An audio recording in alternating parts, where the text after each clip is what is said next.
3월 15일 일산교회 영상예배 오신 여러분들을 진심으로 환영합니다. 우리 교우들 벌써 한 달째 뵙지 못했네요.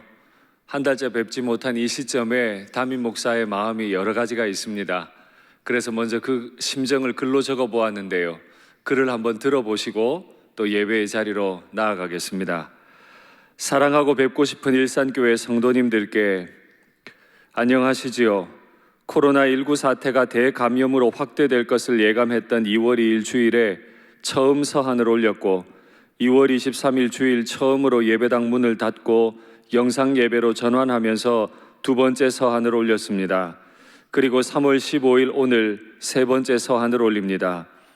6.25 때도 예배를 멈추지 않았던 한국교회였지만 지역사회에서의 역할과 대한민국 국민으로서의 역할을 감당하기 위해 예배를 멈춘 지 한 달이 되어 갑니다. 우리는 이 일로 우리 자신을 점검하며 몇 가지 영적인 깨달음을 얻습니다. 첫째, 영적 빈익빈 부익부 현상을 경계해야 합니다. 인터넷 영상 예배로 대체한 이후 가정에서 예배를 드리게 되었습니다. 바로 이럴 때 어떤 가정은 가정 예배를 강화하는 긍정적 계기로 만들어 가기도 하지만 어떤 가정에서는 예배와 기도가 무너지는 계기가 될 수 있음을, 영적 빈익빈 부익부 현상이 일어날 수 있음을 아픈 마음으로 바라봅니다. 교회에서는 매주 12개의 영상이 녹화되고 있습니다. 전문가들도 아닌 교역자들이 성도들께 보이는 시간에 여러 배의 시간을 들여 영상을 촬영하고 인코딩하고 시간에 맞추어 업로드해야 합니다. 그럼에도 불구하고 예배당이 아니라 가정 혹은 개인 공간에서 드리는 예배이기에 마음과 태도가 느슨해지지 않았는지 모르겠습니다. 찬송을 부를 때 마음을 충분히 담는지, 나와 내 자녀가 주님께 드리는 예물은 잘 준비되었는지, 축도송이 끝나기 전에 눈을 뜨고 기도를 멈추지 않는지 등 여러 가지 생각을 하게 됩니다. 또한 새벽기도 설교를 들으시는 분들은 많이 늘었지만 기도를 드리는 시간이 줄어든 것은 오히려 우려할 만한 상황입니다. 받음과 드림이 온전해야 온전한 예배, 온전한 생활이 될 수 있음을 간과해서는 안 됩니다. 자녀들을 위해서라도 예배의 모든 순서에 성실히 임해 주십시오. 교회에서 제공하는 영상, 주일학교 자녀들을 위해 제공되는 성경 공부 자료들도 충분히 활용하시기를 바랍니다. 새벽기도 영상은 가정 예배의 도구로 사용하셔도 좋을 것입니다. 또한 새롭게 제시해드리는 성경 읽기와 성경 암송에 적극 참여하셔서 코로나로 인한 고통뿐 아니라 은혜의 말씀도 마음에 깊이 새기는 시간으로 만들어 가시면 좋겠습니다. 그리고 주일학교 교사들께 부탁드립니다. 매주 아이들과 전화 통화하시며 아이들의 건강과 영적 상황을 살펴주십시오.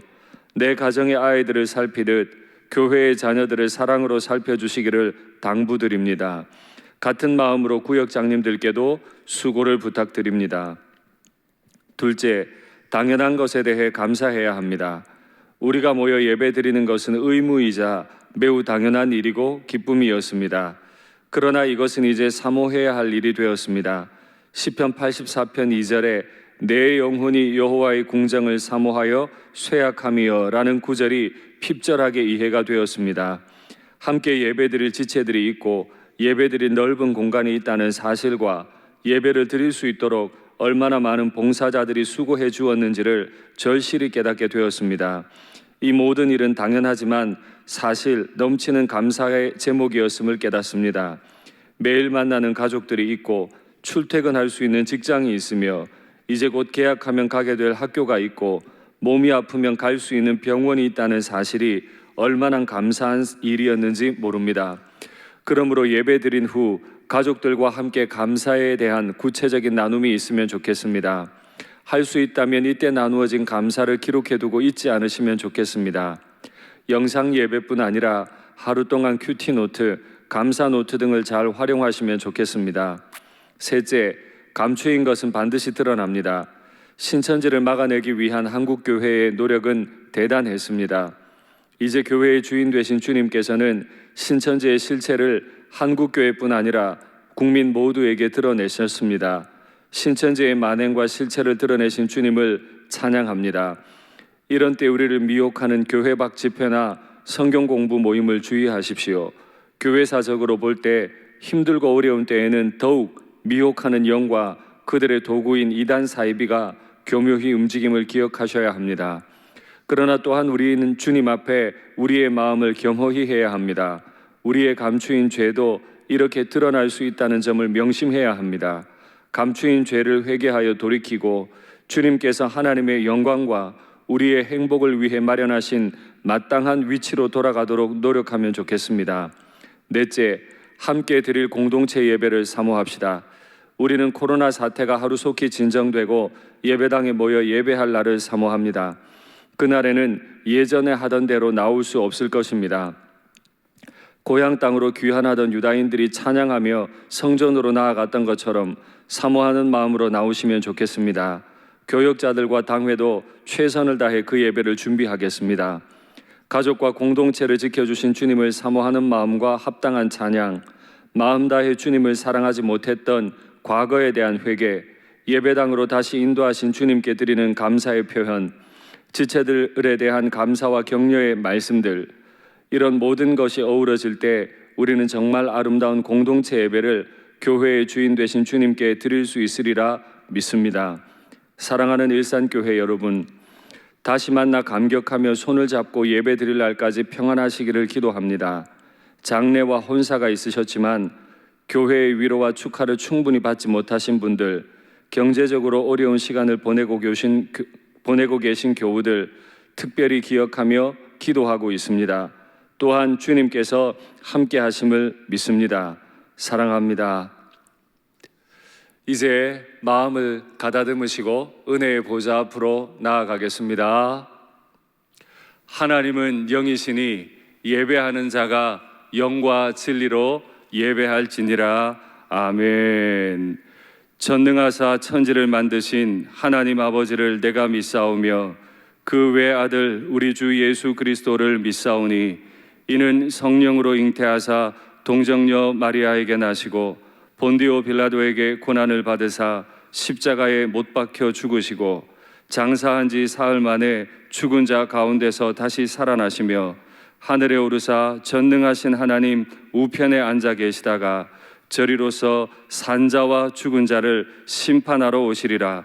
성령을 믿사오며 거룩한 공회와 성도가 서로 교통하는 것과 죄를 사하여 주시는 것과 몸이 다시 사는 것과 영원히 사는 것을 믿사옵나이다. 아멘. 이제 마음 다해 하나님 앞에 찬양하겠습니다. 찬송가 310장 아 하나님의 은혜로 찬양하겠습니다.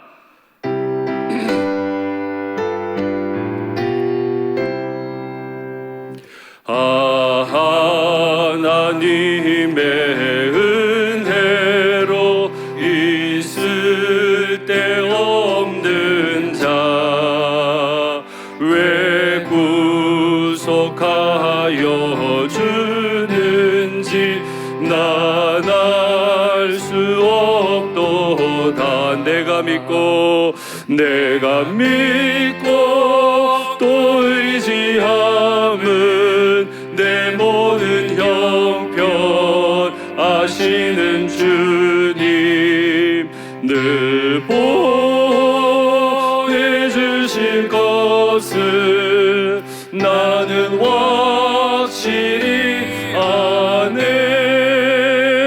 왜 내게 굳센 믿음과 또 복음 주셔서 내 마음이 항상 편한지 난 알 수 없도다. 내가 믿고 또 의지함은 내 모든 형편 아시는 주님 늘 보내주신 것을 나는 확실히 아네. 왜 내게 성령 주셔서 내 마음 감동해.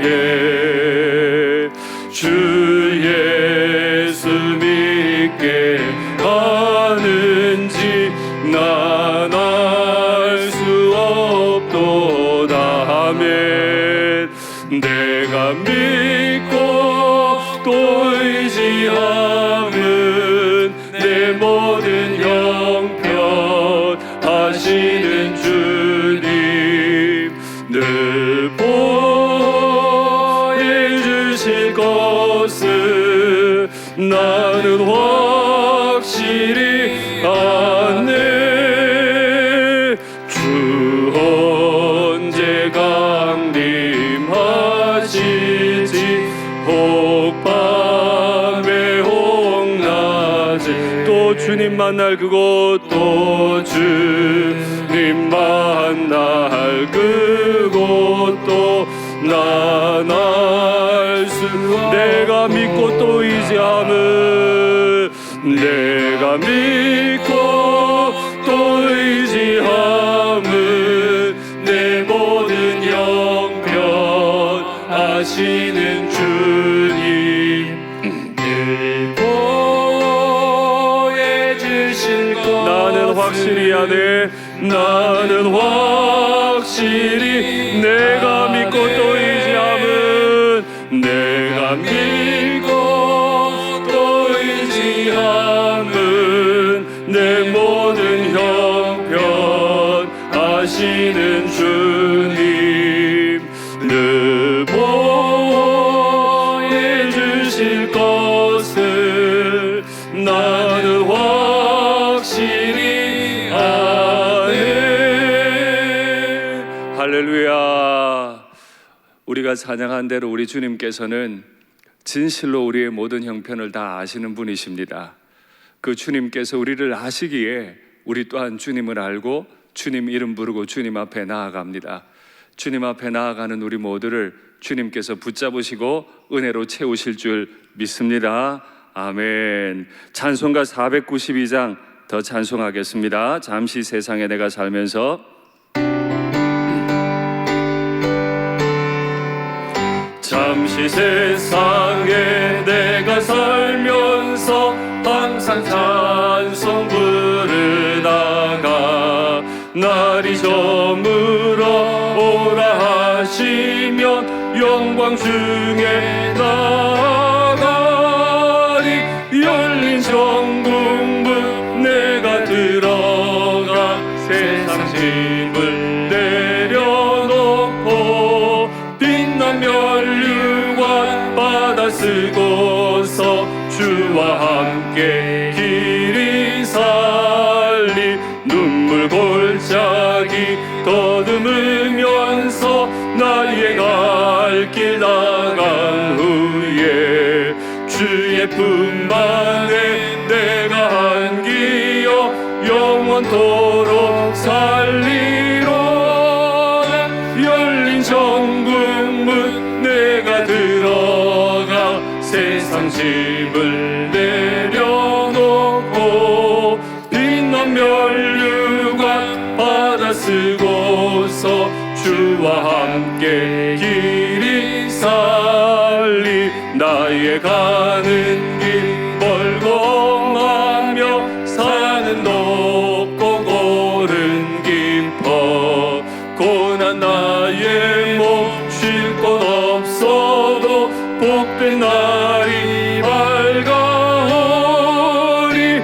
열린 정금문 내가 들어가 세상 짐을 내려놓고 빛난 면류관 받아 쓰고서 주와 함께 길이 살리. 한숨 가시고 죽음 없는 날 사모하며 기다리니 내가 그리던 주를 배울 때 나의 기쁨 넘치리라. 열린 정금문 내가 들어가 세상 짐을 내려놓고 빛난 면류관 받아 쓰고서 주 주와 함께 3절 4절 찬송하겠습니다. 나의 가는 길 나의 가는 길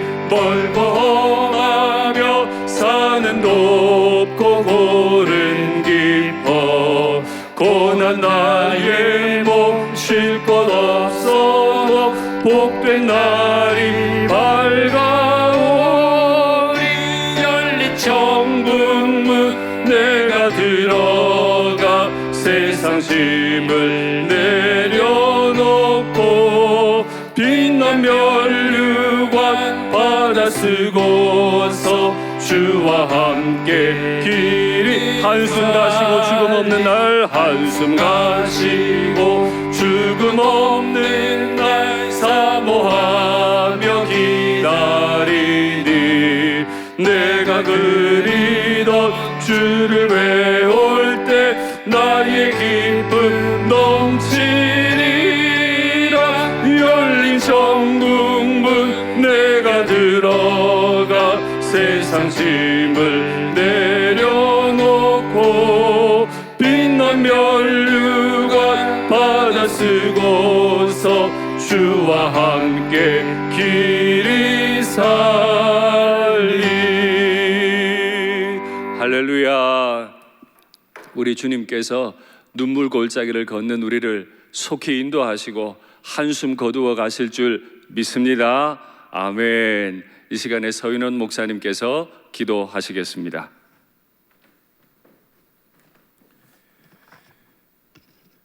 기도하시겠습니다. 하나님 아버지, 우리에게 귀한 주일 허락해 주셔서 감사합니다. 이번 한 주도 말씀으로 우리 영혼을 지키시고 평강을 누리도록 인도하심 감사드립니다. 하늘에서 내려오는 그 평강으로 인하여 날마다 하나님께 새 노래를 부르는 우리가 되게 하여 주옵소서. 하나님, 예수님으로 인해 다시 두려워하지 않아도 되고 말할 수 없는 평강을 얻었음에도 불구하고 현실의 벽이 너무 높아 보여 주저앉았을 때가 참 많았습니다. 코로나19로 인해 자꾸 위축되고 경제적으로 점점 어려워져 원망할 때가 많았습니다. 나를 붙잡아 주시는 하나님의 손도 보지 못했습니다. 우리의 믿음 없음과 우리의 연약함을 용서해 주시고 십자가의 은혜를 가득가득 부어 주셔서 현실에 갇히는 신자가 아니라 예수님의 제자로 우뚝 서게 하여 주옵소서. 우리의 기도를 들으시는 하나님, 이 나라를 위해 기도합니다. 이 나라를 불쌍히 여겨 주옵소서. 코로나19로 인해 정치, 경제, 안보, 보건 등 많은 영역이 멈추었습니다. 이 일은 사람이 해결할 수 없음을 고백합니다. 주님, 이 나라를 회복시켜 주옵소서. 위정자들은 날로 날로 겸손하게 하시고 하나님과 국민을 두려워하며 정치하게 하시고 특정 이익에 갇히지 않도록 하여 주옵소서. 코로나19로 인해 또 고생하고 있는 모든 환우들 마음에 두려움이 없게 하시고 온전히 회복되어 붙잡아 주옵소서. 이 일을 위해 수고하는 모든 당국자들, 의료진들에게도 은혜를 주시고 힘을 내도록 도와주시옵소서.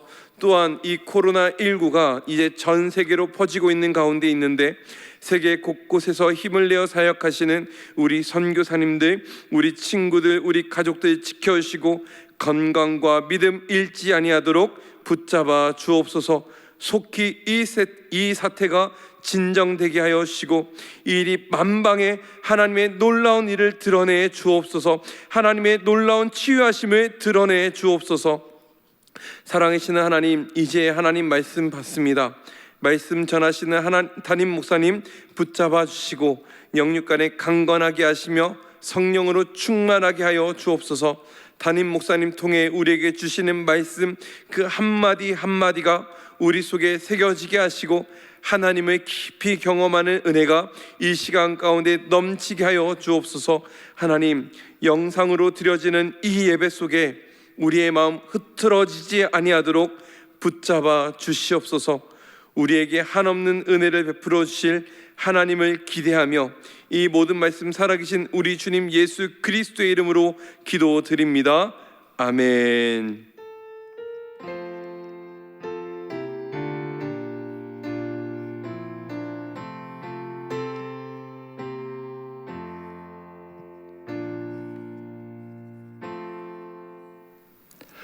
교회 소식 전하겠습니다. 우리가 모이지 못하는 동안에 슬픔을 당한 분도 계시고 또 기쁜 일도 있었습니다. 소식지를 참고하시면 사교구 화성 1구역의 이순호 집사님 시모님께서 지난 3월 9일 월요일에 소천하셨습니다. 만나시면 격려해 주시고 또 위로의 전화를 해 주시면 좋겠습니다. 그리고 1교구 주공 1구역에 계신 우리 임종배 집사님, 오동숙 권사님의 남편이시죠. 임종배 집사님께서 3월 2일 월요일에 목동고등학교 교장 선생님으로 취임되셨습니다. 축하해 주시고 기도해 주시면 좋겠습니다. 이 어려움 때에 중요한 직분을 맡으셨는데 우리 주님의 은혜가 넘치는 귀한 선생님 되시기를 간절히 축복합니다. 그리고 늘 3월에 있는 정기 재직회가 이 코로나19 사태로 인해 모이지 않겠습니다. 이번 1, 4분기 재직회는 모이지 않기로 당회에서 결정했습니다. 그리고 대구 경북 지역 교회를 지원한 일이 있는데요. 우리 교회 개인만 한 것은 아니고요. 우리 교회가 경기 지역 총무로 섬기고 있는데 칼렛에서 대구 경북 지역에 어려움을 당한 교회들을 돕기 위해 100여 개의 교회를 선정하고 1억 원을 지원했습니다.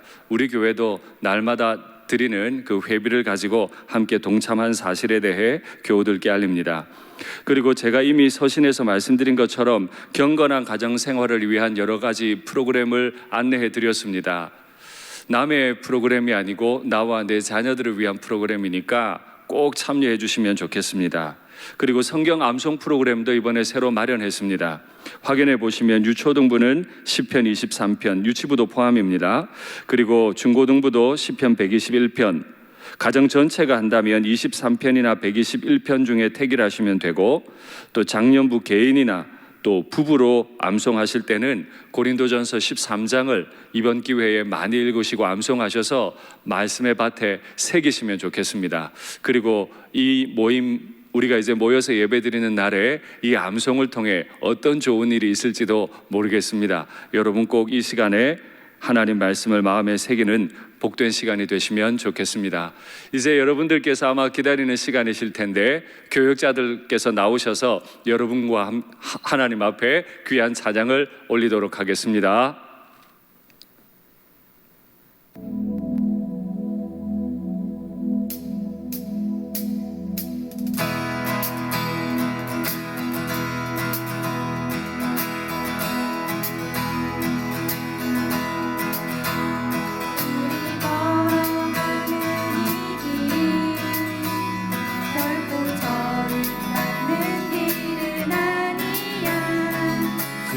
수천 년 동안 온 땅 곳곳에서 주님 따르는 적이 있으니 우리 걸어가는 이 길이 낯설고 두려워 보일지라도 삶의 무게를 뚫고 흘러들어오는 주님 부활 내 생명을 봐야 우리 함께 손잡고 가세. 조금 느리고 어려울지라도 주님 부르신 그 감격 붙잡고 손잡고 함께 가세. 우리 함께 손잡고 가세.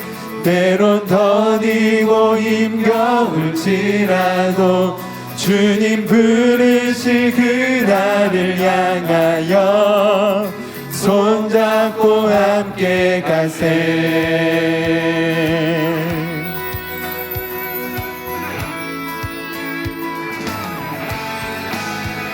우리 부르신 주님을 믿으며 함께 나아가길 원합니다. 이 길을 걸어갈 때 포기하지 않고 주님과 함께 이 길을 걷기 원합니다. 일산교회 화이팅!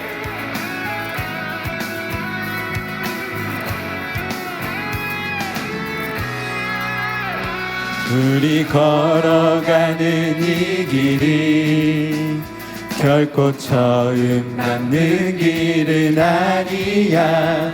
수천 년 동안 온 땅 곳곳에서 주님 따르는 적이 있으니 우리 걸어가는 이 길이 낯설고 두려워 보일지라도 삶의 무게를 뚫고 흘러들어오는 주님 부활의 생명을 봐.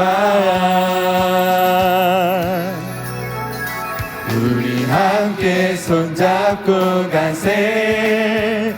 조금 느리고 어려울지라도 주님 부르실 그 감격 붙잡고 손잡고 함께 가세. 우리 함께 손잡고 가세. 때론 더디고 힘겨울지라도 주님 부르실 그날을 향하여 손잡고 함께 가세.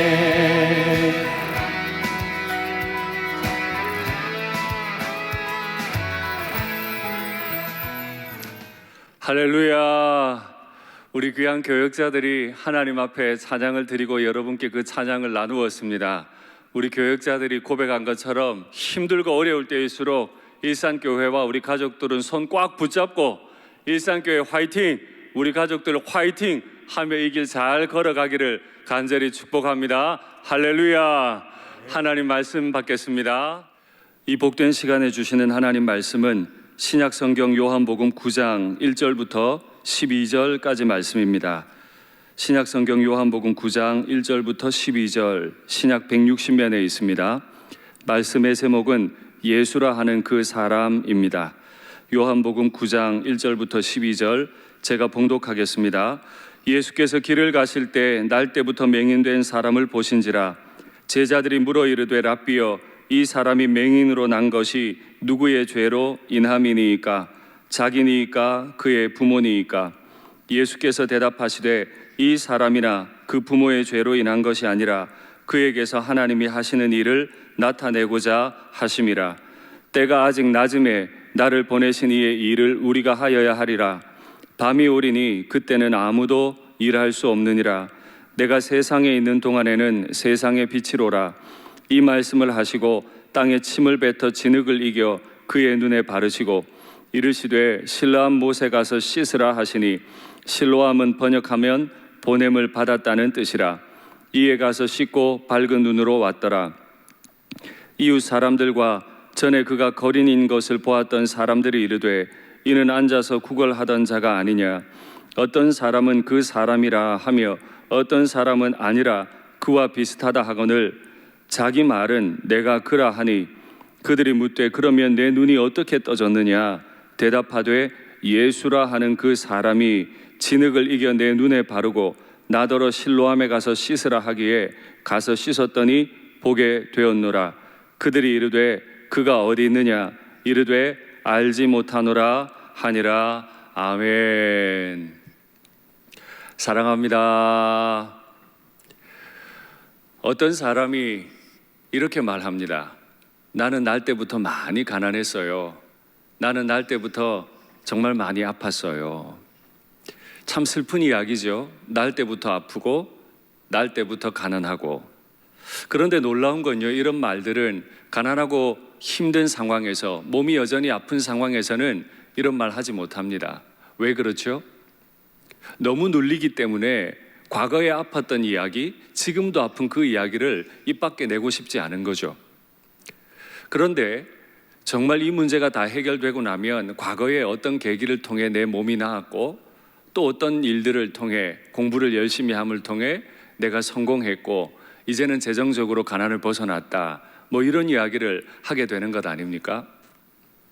그런데 2000년 전에, 정말 오래전이죠, 눈이 멀어버린 그 맹인도 이런 이야기를 할 수 있을까요? 눈이 멀어버린 2000년 전 사람이 그 눈을 뜨는 것, 그게 정말 쉬운 일일까요? 오늘 본문에는 그 내용이 기록되어 있습니다.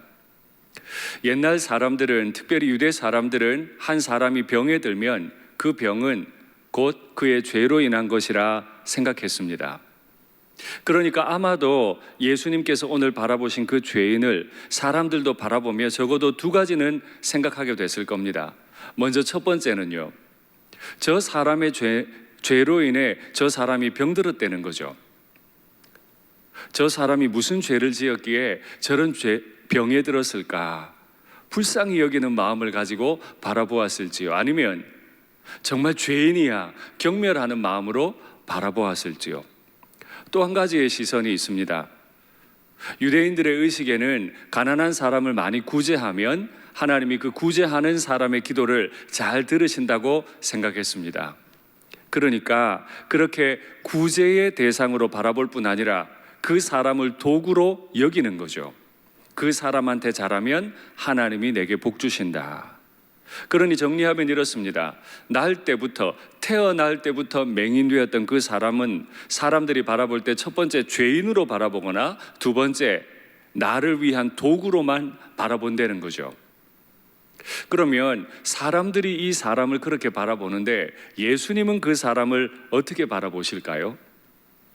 예수님도 여전히 그 사람을 죄인으로 바라보시고 혹은 도구로 바라보실까요? 우리는 그것이 아니라는 걸 잘 알고 있습니다. 우리 예수님은 그 사람을 그렇게 보시지 않았습니다. 예수님의 시선을 의식해서일까요? 제자들이 예수님께 질문을 하죠. 아마 예수님께서 그 사람을 바라보시는 모습을 보고 예수님의 생각을 읽었을지도 모르겠습니다. 제자들이 이렇게 묻습니다. 저 사람이 날 때부터 맹인이 된 것은 누구의 죄로 인한 것입니까? 그 속내가 이런 거죠.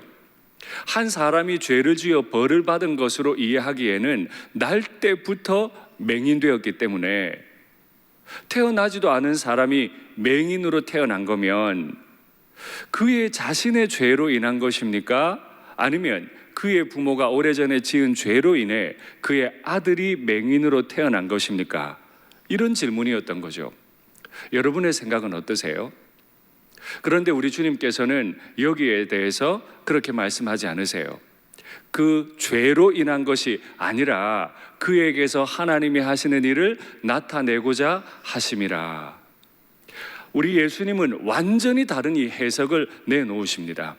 제자들은 물은 게요, 이 사람이 왜 이런 병에 걸리게 됐습니까? 그 병에 걸리게 된 계기에 관해 물었어요. 자신의 죄 혹은 부모의 죄, 그 죄가 계기가 되어서 물은 것인데 우리 주님은 전혀 다른 이야기를 하시는 거예요. 그 죄를 어떻게 해석할 건지, 그 병을 어떻게 해석할 건지, 그 병 때문에 앞으로 이 사람은 어떻게 될 것인지 전혀 다른 결과를 가지고 해석하시는 모습을 보이십니다. 우리 주님께서 그 해석을 하신 그 말씀이 뭐라고요? 죄로 인한 것이 아니라 그에게서 하나님이 하시는 일을 나타내고자 하심이라. 이 질병은 그가 날 때부터 맹인된 것은 부모의 죄도 그 자신의 죄 때문도 아니라 하나님이 그에게 하시는 일이 있기 때문이라. 부모의 입장에서 한번 생각해 볼까요? 가지기 힘들게 아이를 가졌을 겁니다. 그리고 10개월 동안 아이를 열심히 배에서 길러냈습니다. 그런데요, 아이가 태어날 때 순산을 했다 하더라도 얼마나 고통스럽게 아이를 낳았겠습니까? 태어났는데 아이가 앞을 보지 못해요. 그렇게 기다렸던 아이가 엄마 아빠의 눈을 맞추지 못해요. 맹인이었던 거예요. 정말 죄로 인한 것 맞겠습니까? 옛날 유대 사람들은 분명히 그렇게 생각하긴 했고요. 성경에서도 질병은 죄의 결과로 오는 경우가 많긴 합니다. 우리 조상 아담이 범죄했기 때문에 이 땅에 질병과 죽음이 들어온 것도 맞습니다. 그러나 오늘 이 사람에게 그렇게 적용할 수 없다는 것이 주님의 뜻입니다. 그 사람 입장에서 생각해 볼까요? 날 때부터 맹인으로 태어난 바로 그 사람 말입니다. 자신은 만들어지는지도 몰랐어요. 엄마 아빠의 사랑의 결과로 엄마의 뱃속에 자신이 만들어졌고 10개월 있다가 이 땅에 태어나 보니 맹인이에요. 자신은 맹인인지도 몰랐는데 사람들이 자신 보고 맹인이라 그래요. 한 번도 빛을 본 적이 없어요. 온 세상이 흑암이에요. 한 번도 아무것도 본 적이 없어요. 목소리는 들리는데 엄마 아빠의 얼굴이 보이질 않아요. 그 사람이 무슨 죄를 지었습니까? 죄가 아니라는 거예요. 이 완벽한 절망, 내가 도저히 어떻게 할 수 없는 이 상황에 대한 예수님의 해석은 부모의 죄도 아니고 그 사람의 죄도 아니고 그에게서 하나님이 하시는 일을 나타내고자 함이라. 우리 주님께서는 지금 전혀 다른 해석을 내놓고 계신데요. 그 사람 빨리 고쳐주면 좋은데 주님 빨리 고치지 않으세요. 우린 이미 결과를 알고 있잖아요. 그 사람은 실로암 연못가로 보내졌고 가서 씻고 고침받고 돌아왔습니다. 그런데 우리 주님께서는 그 좋은 일을 빨리 행하지 않으시고 제자들과 이 대화를 좀 더 이어가기 원하셨어요. 왜냐하면 그 사람 한 사람이 눈을 뜨는 것도 귀중하지만 그 맹인이 날 때부터 맹인된 자가 눈이 열리고 밝은 세상을 보는 것도 귀한 일이지만 그 맹인됨을 이해하는 제자들의 맹인 같은 그 생각을 열어주시는 것도 우리 주님께는 굉장히 중요한 문제였습니다. 단지 병든 사람을 보기만 하면 저 사람의 죄 때문이야 라고 정죄하는 바로 그들에 대한 예수님의 해석도 정말 중요한 거죠. 고통당하고 있는 사람들을 예수님께서 어떻게 이해하고 계신지 예수님의 이해를 영적으로 맹인된 제자들과 그 맹인 옆에 있던 수많은 사람들을 깨우치시고 가르치는 것도 예수님께는 매우 중요한 일이어서 바로 고치지 않으시고 대화를 이어가시는 거죠. 우리 예수님께서도 하나님에 의해 보내지셨잖아요. 우리가 우리를 보내신 분의 일을 낮에 행해야 한다. 이제 그 일을 행할 수 없는 밤이 곧 오게 될 거다. 내가 이 땅에 있는 동안 세상은 세상의 빛이다. 우리 주님께서 그렇게 설명하십니다. 갑자기 왜 이 말씀을 하시죠? 맹인의 눈이 어두웠고 흑암 같은 세상이었기 때문일까요? 주님은 그림 언어로 말씀하세요. 빛, 낮, 어둠, 밤, 이런 말들로 해석을 하시는데요. 그렇죠. 예수님 없는 세상은 온통 빛이 없기 때문에 흑암 가운데 있는 거죠. 우리 하나님께서 예수님을 이 땅에 왜 보내셨다고요? 흑암 같은 세상 가운데 빛이신, 세상의 빛이신 예수님을 보내셔서 이 땅을 나처럼 밝게 하기 원하셨다는 거예요. 그러니까 이 사람은 눈만 뜨는 것이 아니라 날 때부터 맹인된 자신의 신세에 변화가 오는 것만 중요한 것이 아니라 이 땅에 빛으로 오신 예수님을 철저히 알고 그분을 가까이 하고 경험하는 것이 정말 중요했던 겁니다.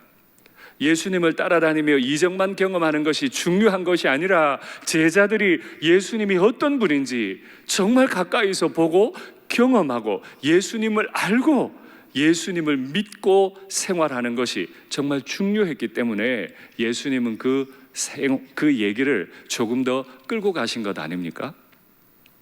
그리고 그 사람에게 말씀하세요. 실로암으로 가서 씻으라. 그런데 이렇게 말씀만 주셔도 좋았을 텐데 주님은 말씀 주시기 전에 한 가지 이상한 행동을 하십니다. 침을 땅에 밭아서 그 진흙을 손가락으로 이기셔서 진흙 반죽을 만드셨죠. 생각만 해도 지저분한 광경입니다.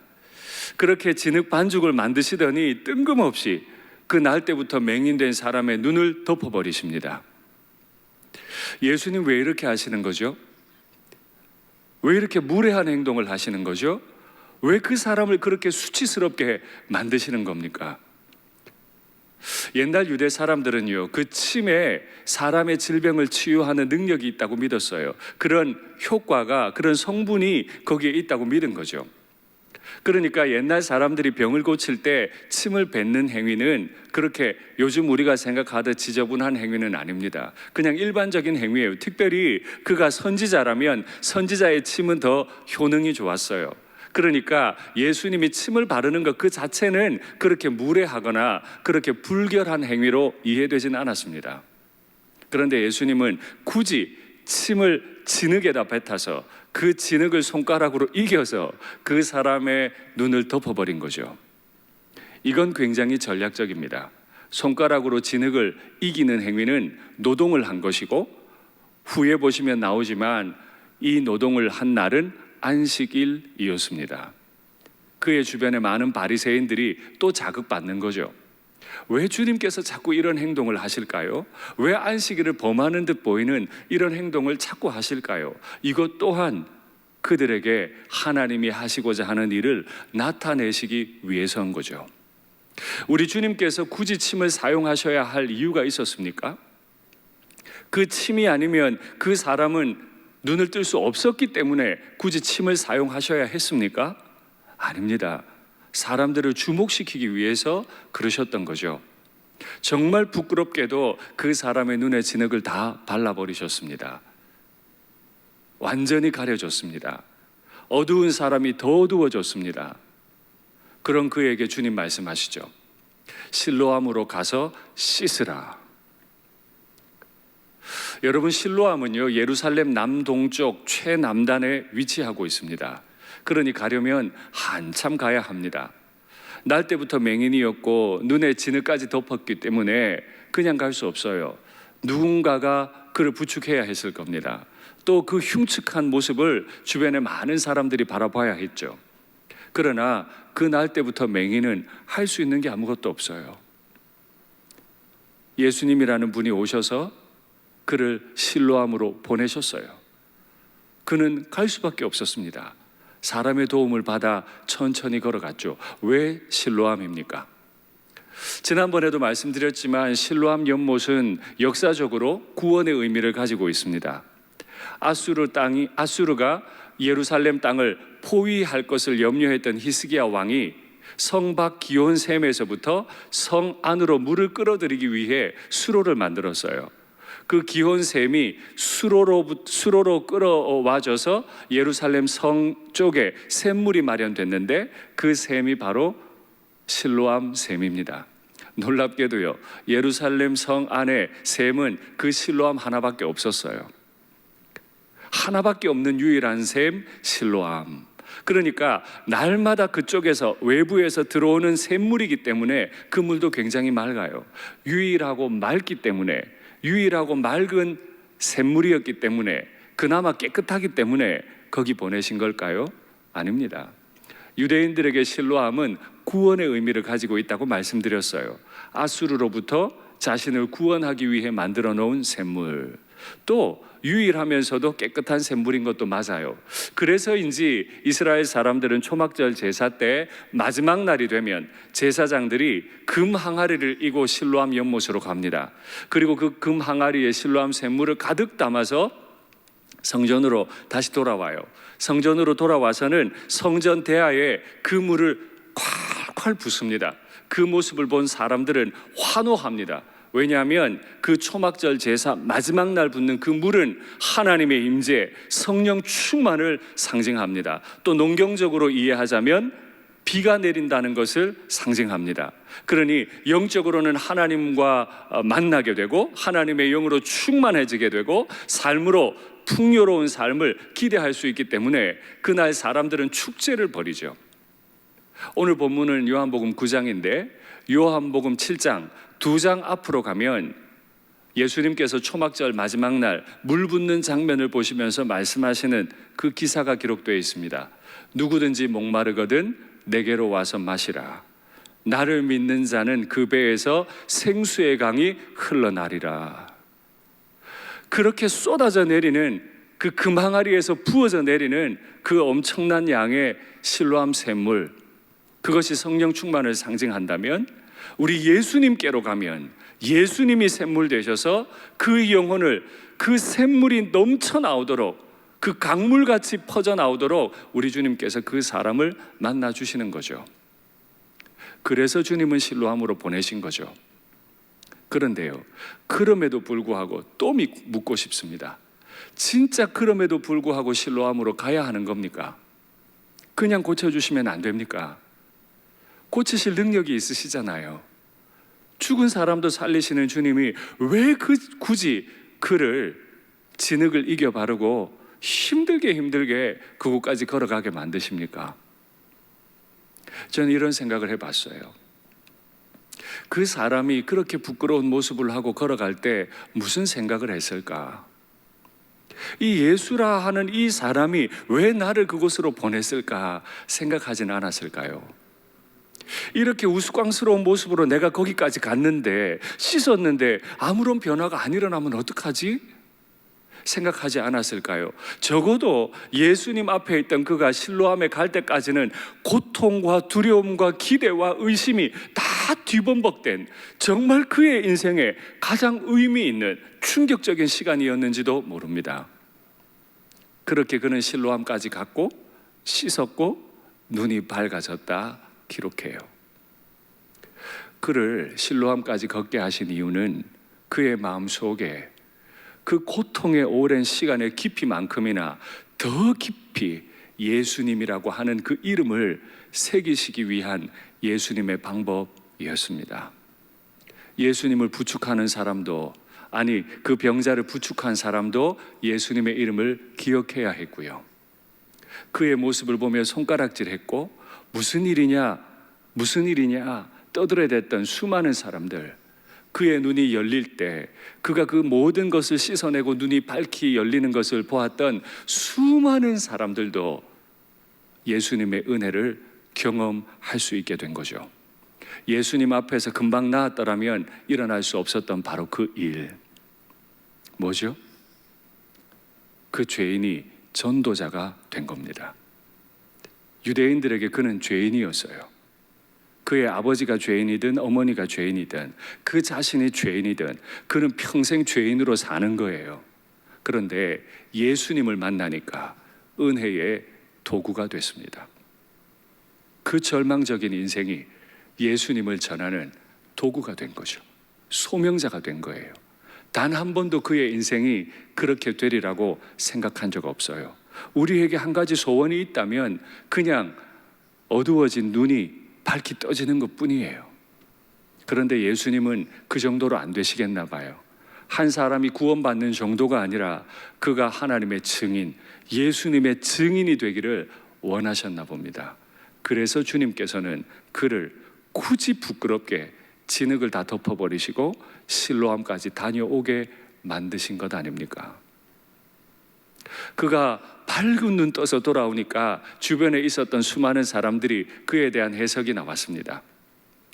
이 사람이 그 앉아 구걸하던 맹인 그 사람이냐 아니냐, 너무 달라졌기 때문에 믿을 수 없다 한 사람도 있었고, 아니라 그 사람 맞다 말하는 사람도 있었고, 본인에게 물어보자고 하니까 내가 그 사람 맞아 라고 답을 했습니다. 너무 기가 막힌 상황이 벌어진 거죠. 죄인인 줄 알았는데, 날 때부터 맹인인데 그가 순식간에 밝은 눈 떠서 오니까 도대체 네가 어떻게 나아졌느냐 이렇게 묻습니다. 그런데 그 사람의 대답을 보세요. 그는 아무것도 말할 수 없어요. 그가 할 수 있는 말이 아무것도 없어요. 예수라 하는 그 사람이 진흙을 이겨 내 눈에 바르고는 실로암에 가서 씻으라 하기에 가서 씻었고 내 눈이 열렸습니다. 그는 그의 눈이 열리게 함에 있어 아무것도 한 게 없어요. 예수님께 가지도 않았어요. 예수님께 낫게 해달라고 하지도 않았어요. 도와달라고 말한 적도 없어요. 예수님이 오셨고, 예수님이 그 죄인을 보셨고, 예수님이 그를 불쌍히 여기셨고, 예수님이 그를 고치셨고, 예수님이 그를 예수님의 소명자로 의미 있는 인생으로 바꾸어 놓으신 거죠. 여러분, 예수님 만나면 이렇게 됩니다. 예수님 만나면 절대 절망에서 절대 확신으로 바뀝니다. 구제의 대상이 구원의 대상으로 소명자로 바뀌게 되죠. 우리는 지금 고통의 시간을 지나고 있는데 이 시간에 우리가 할 일은 예수님께 가는 것입니다. 보십시오. 예수님은 하나님으로부터 보냄을 받았습니다. 이제 그 사람이 예수님에 의해 실로암으로 보내졌더니 그의 눈이 열리고 빛을 보고 소명자가 됐죠. 이제 우리도 빛이신 예수님께로 가야 합니다. 그 예수님을 마음에 품어야 합니다. 예수님의 빛이 내 영혼에 가득하고 예수님의 생수가 우리 영혼에 깊이 저장되면 때가 되어 우리 영혼으로부터 그 생수가 터져 나올 줄 믿습니다. 사람들이 물었지만 그가 할 수 있는 것 아무것도 없고 그저 하나 아는 것, 예수, 그 이름 하나밖에 없었어요. 그 이름 하나면 충분하잖아요. 우리가 무엇을 가지고 이 땅을 살겠습니까? 예수, 그 이름 하나밖에 없어요. 그분이 누군지 신학적으로 어떻게 이해하는지 잘 몰라도 괜찮아요. 그분께 가면 해결된다. 그분께 가면 내 인생 성공한다. 한 가지 이 사실 붙잡으시고 오늘도 주님 앞에 나아가시면 우리의 인생은 의미 있는 인생으로 바뀔 줄 믿습니다. 말씀을 맺겠습니다. 고통의 시간이 점점 깊어져 가고 있습니다. 여러분, 이럴 때 고통의 깊이만 헤아리지 마시고 예수님의 이름을 우리의 신비에, 우리의 가슴 속에, 우리의 심장에 깊이 새기시는 은혜가 있으시면 좋겠습니다. 고통스러울수록, 우리의 시간들이 암흑 것 같을수록 우리 주님의 이름이 더 밝게 빛날 줄 믿습니다. 주님께서 우리를 도우실 줄 믿습니다. 찬양할까요? 십자가 그 사랑, 십자가 그 사랑, 멀리 떠나서 무너진 나의 삶 속에 잊혀진 주 은혜, 돌 같은 내 마음 어루만지사, 어루만지사, 주님의 손길을 기대하십시오. 다시 일으켜 세우신 주를 사랑합니다. 지나간 일들을 기억하지 않고, 지나간 일들을 기억하지 않고, 이전에 행한 모든 일 생각지 않으리.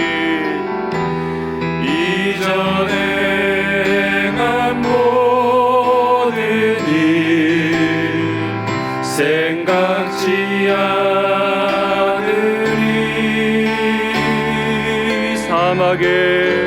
사막의 강물과 길을 내시는 주, 길을 내시는 주, 내 안에 새 일 행하실, 내 안에 새 일 행하실 주만 바라보리라. 주 나를 보호하시고, 주 나를 보호하시고 날 붙드시니 나는 외롭고 존귀한 주님의 자녀라. 주 너를 보호하시고, 주 너를 보호하시고 널 붙드시니 너는 보배롭고 존귀한 주의 자녀라. 너는 외롭고 존귀한 주 예수, 하나님의 완전한 사랑, 예수 하나님의 완전한 사랑, 예수 하나님의 값없는 은혜, 예수 하나님의 놀라운 지혜, 아름다운 그 이름, 예수 하나님의 완전한 사랑, 하나님의 완전한 예수 하나님의 값없는 은혜 예수 하나님의 놀라운 지혜 아름다운 그 이름 한 번 더 고백할까요? 예수 하나님의 완전한 사랑 예수 하나님의 값없는 다시 한번 주님 이름 부릅니다. 예수 하나님의 놀라운 지혜 아름다운 그 이름 예수 눈을 감고 우리가 입으로 부른 찬송을 귀로 한번 들어보시겠습니다. 태어날 때부터 맹인된 그 사람을 사람들은 죄인으로 바라보거나 도구로 바라봅니다. 그런 그였기 때문에 철저한 절망한 사람이기 때문에 어떤 일도 할 수 없는 사람이기 때문에 그는 예수님 이름 부를 수도 없었고요. 예수님 찾아올 수도 없었어요. 고쳐달라고 말 한마디 못했어요. 그런 그에게 돌 같은 마음 가진 그에게 사막같이 건조한 마음을 가진 그에게 주님이 찾아오셨어요. 그를 봐주셨어요. 그의 눈을 만져주시고 실로암으로 다녀오라고 보내주셨어요. 그의 그 절망은 흑암은 다 걷어졌고 그는 소명자가 됐어요. 한 번도 상상할 수 없는 인생이 펼쳐진 거죠. 그런 자신의 변화에 대해 그는 뭐라고 대답하죠? 난 잘 몰라요. 내게 어떤 일이 있었는지 몰라요. 그저 예수로 하는 그 사람이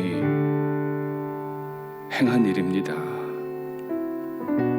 이것이 정답 아닙니까?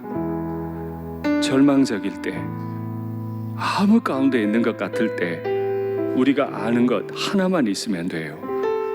예수님 이름, 그 존귀한 이름, 그 이름 하나 우리 마음에 깊이 새기면 좋겠습니다. 우리 기도 제목 받겠습니다.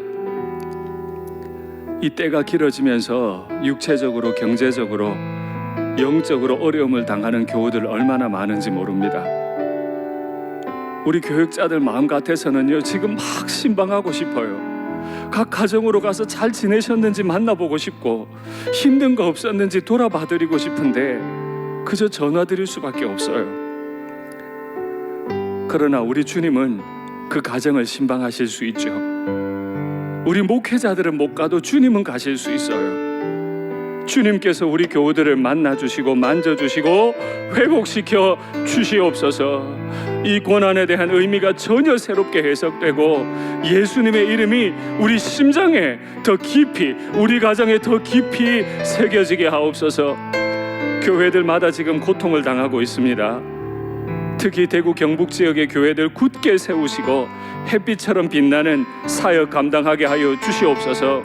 고통당하는 모든 국민들, 영세업자들, 소상공인들, 탈북민들의 가정과 건강을 안전하게 지켜달라고 지금 많이 애쓰고 있는 당역방국 건강 지켜주시고 또 새로운 지혜를 더하셔서 이 난국을 잘 헤쳐나갈 수 있게 해달라고 우리 이런 기도 제목 가지고 우리의 마음을 모아 간절히 주님 앞에 기도하겠습니다.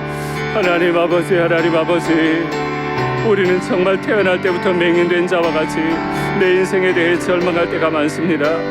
정말 인생을 힘을 다해 살아왔고 노력을 해봤는데 이 코로나 사태가 일어나면 내가 아무것도 할 수 없는 존재가 되었음을 주님 앞에 고백합니다. 하나님, 내가 목회자로서 열심히 목회한다고도 생각해봤지만 정작 이런 상황일 때, 우리 교우들이 가장 힘들고 어려울 때 가서 손 한번 붙잡아주지 못하는 이런 어려운 환경을 맞이했습니다. 아버지, 그러나 우리는 믿습니다. 우리 목회자들은 가지 못해도 우리 주님은 그 가정을 신방하실 수 있고, 우리는 그분들을 뵙지 못해도 우리 주님께서는 그분들을 만나보시며 그분들을 바라보아 주시며 그분들을 만져주시고 보내실 수 있는 분이심을 믿사오니, 주님, 우리 교우들 만져주시고 고쳐주시기를 간절히 원합니다. 하나님, 이 일로 인해 얼마나 경제적으로 어렵고 힘이 든지 모릅니다. 얼마나 절망하는 가운데 있는지 모릅니다. 우리 교우들 어려움 당하지 아니하게 도와주시고, 또 이 삼간의 어려움들을 능히 이길 수 있게 도와주시고, 이 어려움을 통해 주님께 더 가까이 가며 새로운 마음 가질 수 있도록 주님 도와주시옵소서. 하나님, 주님 앞에 서면 고난의 의미가 전혀 새롭게 해석이 되는데, 내 죄 때문도 아니라 내가 어떤 도구로 쓰임받는 것도 아니라 오직 주님 앞에 존귀한 소명자로 쓰임받는 인생의 의미가 해석되는 줄로 믿사오니, 주님 간절히 간구합니다. 이런 때 우리 일산교회 교우들 모든 식구들의 마음속에 그 가정 가운데 예수님의 이름이 더욱 깊이 새겨지게 하여 주시옵소서. 하나님, 우리 교회도 고통스러운 시간들을 지나고 있습니다마는 특별히 대구 경북 지역에 얼마나 어려움이 닥쳤는지 주님은 아십니다. 교회들마다 얼마나 의심의 눈초리를 받는지 모릅니다. 특별히 임대료를 내지 못해 고통당하고 있는 많은 교회들도 있습니다. 주님, 대구 경북 지역의 교회들을 불쌍히 여겨주시고 교회가 회복되게 햇빛 같은 사역 다시 감당할 수 있도록 주님 은혜를 베풀어 주시옵소서. 고통당하는 국민들, 소상공인들 주님 붙잡아 주시기를 간절히 원합니다. 이런 때 탈북민들 직업을 다 잃었습니다. 기가 막힌 어려움 가운데 놓여버렸습니다.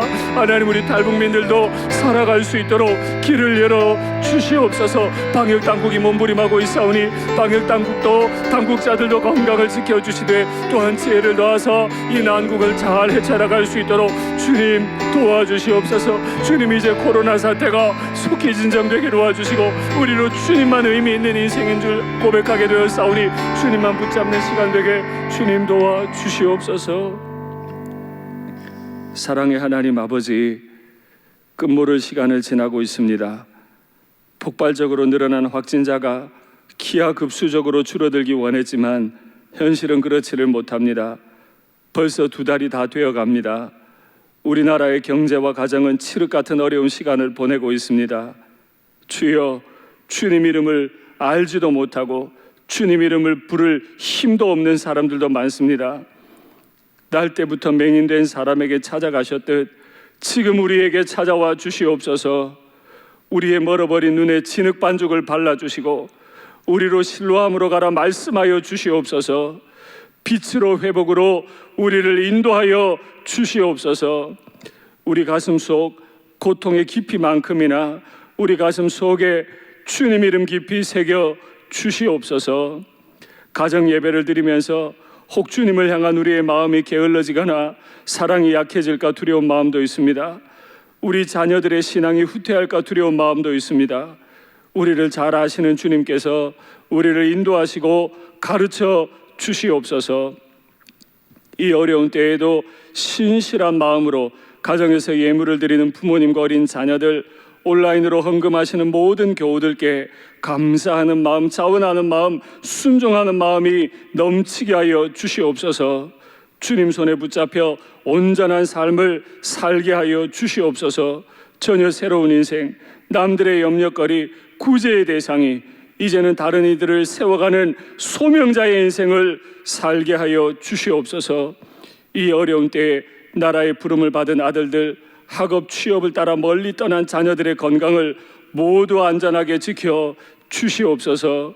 도탄에 빠진 대한민국과 이 대한민국을 믿고 떠나왔던 탈북민들과 이 땅에서 수고하는 모든 당국자들을 온전히 지켜 주시옵소서. 주 예수 그리스도의 은혜와 하나님 아버지의 사랑과 성령의 교통하심이 아무것도 할 수 없는 절망적 상황이지만 주님 내게 오시며 날 만져주시며 날 보내주시기를 원하는 모든 믿음의 교우들과 그렇게 걸어가야 할 우리의 모든 날들 위에 고통 가운데 있는 조국 대한민국과 대구 경북 지역의 교회들 위에 이제와 영원토록 함께 있을지어다. 아멘.